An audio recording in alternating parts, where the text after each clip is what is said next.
Throughout human history, soldiers have marched into wars knowing death might be waiting. But some conflicts were worse than death. Picture yourself knee-deep in mud that won't wash off, breathing air thick with rot, watching your own feet turn black while rats feast on corpses around you. Now imagine that's just Tuesday. War has always been brutal, but certain conflicts stand out as particularly nightmarish for the men who fought them. We're not talking about battles lost or strategic failures. We're talking about wars where simply being a soldier meant enduring conditions so horrific that combat almost became a relief. Where disease killed more effectively than bullets. Where the environment itself became a weapon more lethal than any army. What made these wars uniquely terrible wasn't just the fighting, it was everything else. The cold that froze men solid in their sleep. The heat that cooked them in their uniforms. The chemicals that burned through flesh. The incompetence that sent waves of soldiers to die for yards of worthless ground. The medical care that killed as efficiently as it healed. Let's start with a conflict that redefined human suffering on an industrial scale. World War I turned Europe into a graveyard. From 1914 to 1918, millions of men lived in ditches stretching 400 miles from the North Sea to Switzerland. But calling them ditches doesn't capture it. These trenches flooded constantly. Your boots rotted off your feet. Trench foot turned toes gangrenous and black. Lice covered every inch of your body. Rats, some as big as cats, fed on the dead and sometimes the dying. The smell never left. Rot, human waste, and decomposing bodies created a stench so overpowering that veterans could identify it decades later. You couldn't escape it because you couldn't leave. The trench was home, toilet, and tomb. Then Germany introduced something new in 1915. Chlorine gas rolled across no man's land in a yellow-green cloud. It burned lungs from the inside, blinded eyes, suffocated men in minutes while they clawed at their throats. Gas masks appeared shortly after, but they were primitive. A poor seal meant permanent damage. A delay meant death. Soldiers learned to sleep with masks within reach, but gas wasn't the primary killer. Artillery was. Shells didn't just kill you. They erased you, turned bodies into unrecognizable pieces scattered across cratered mud. Field hospitals, when they existed at all, were overwhelmed. Doctors had no antibiotics. A minor wound festered into deadly infection within days. Amputation became the standard response to almost any serious injury. If you were lucky, you got morphine first. The generals kept ordering attacks. Wave after wave of men climbed out of trenches and walked toward machine gun fire. The theory was simple. Enough bodies would eventually break through. At the Somme, 20,000 British soldiers died on the first day. Just the first day. Passchendaele cost hundreds of thousands of casualties for 5 miles of ground that turned into a literal swamp of blood and bodies. Your mind could break just as easily as your body. Shell shock, what we now call PTSD, was epidemic. Men shook uncontrollably, went mute, stared at nothing. Many commanders saw this as cowardice. Soldiers were punished, sometimes executed, for what we now understand as severe psychological trauma. By 1918, millions were dead. Millions more were permanently broken. But if you think trenches in France represented the worst war could offer, you'd be wrong. Because 23 years later, another conflict would make World War I look almost merciful by comparison. This one stretched over 1,000 miles. The cold was worse. The brutality was worse. The scale of death was incomprehensible. Picture this. You're marching into endless forests with summer gear while winter approaches. Your enemy doesn't fight. They just retreat and burn everything. Then the temperature drops to 30 below zero. Your rifle freezes solid. Your boots become death traps. Men around you stop waking up. And you realize the invasion everyone said would take months might actually kill everyone. That's where we're headed next. Operation Barbarossa, June 22nd, 1941.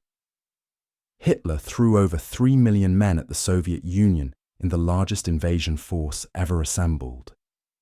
The plan was simple: crush the Soviets in weeks, maybe months. Moscow would fall. Stalin would surrender. Germany would control everything from Berlin to the Urals. None of that happened. Instead, German soldiers marched into a nightmare that would consume them for 3.5 years. The front stretched over 1,000 miles. Forests went on forever. Roads disappeared into mud. And the Russians?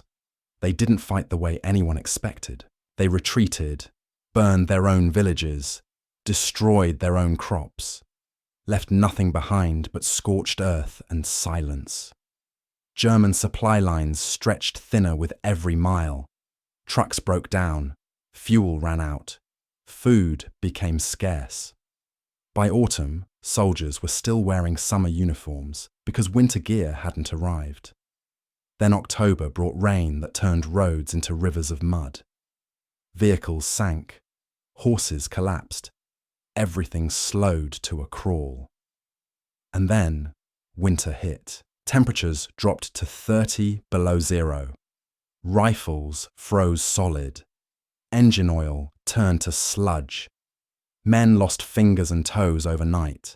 Some didn't wake up at all. Horses were shot just so soldiers could huddle around the warm carcasses. Frostbite spread faster than any bullet. But the cold wasn't the worst part.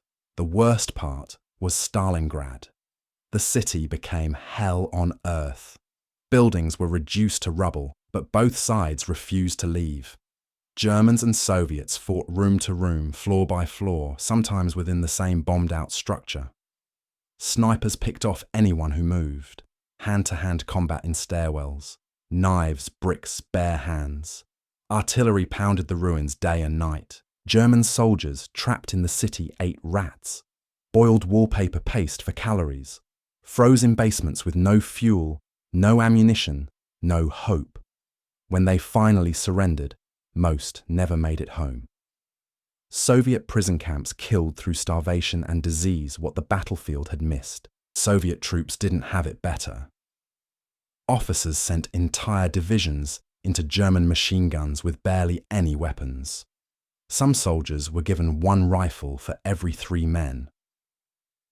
The order was simple. Pick up the rifle when the man in front of you dies. Retreat meant execution by your own side. Advance meant almost certain death. Medical care barely existed. Supplies rarely reached the front. Wounded soldiers were left where they fell. If the cold didn't finish them, infection would. Dysentery and typhus spread through trenches. Entire units were wiped out by disease before they ever saw combat. By the time the Eastern Front finally collapsed in 1945, over 30 million people were dead. Soldiers, civilians, prisoners of war. The scale is almost impossible to comprehend. No other theatre of World War II came close. But here's what's truly disturbing. You'd think after 2 world wars, humanity would have learned that chemical weapons, trench warfare, and mass slaughter would become relics of a barbaric past. You'd be wrong. Jump forward to 1980. Iraq invades Iran. What follows is 8 years of brutality that looks like World War I with modern weapons. Trenches dug across deserts, mass infantry charges against fortified positions, and chemical weapons deployed on a scale not seen since 1918.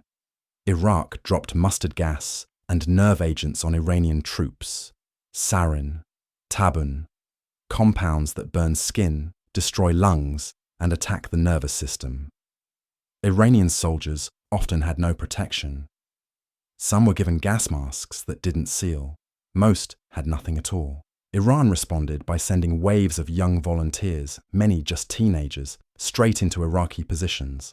Some were used to clear minefields with their bodies. Children walked across deserts knowing they'd trigger explosives so the soldiers behind them could advance. The war dragged on for 8 years, over 1 million casualties. And for what? The border barely moved. No objectives were achieved. Just death, chemical burns, and a generation scarred beyond recognition. These weren't ancient conflicts fought with swords and shields. This was the 1980s. The world watched and did almost nothing. The pattern repeats. Technology changes, weapons evolve. But the fundamental brutality of war, that stays constant. Whether you're in a trench in France in 1916, a frozen forest in Russia in 1942, or a chemical-soaked desert in 1984, the experience is remarkably similar. You're cold, hungry, terrified, and surrounded by death. War doesn't discriminate. It doesn't care about your politics, your nation, or your cause. It just grinds you down until there's nothing left. That's the real lesson. Not which war was worst, but that they're all worse than anyone who hasn't lived through them can possibly imagine. The soldiers who survived these wars carried the weight forever. Physical scars, chemical damage, psychological wounds that never fully healed. Many returned to countries that didn't understand what they'd endured. Some were celebrated. Others were forgotten. But all of them knew a truth the rest of us can only glimpse through history books.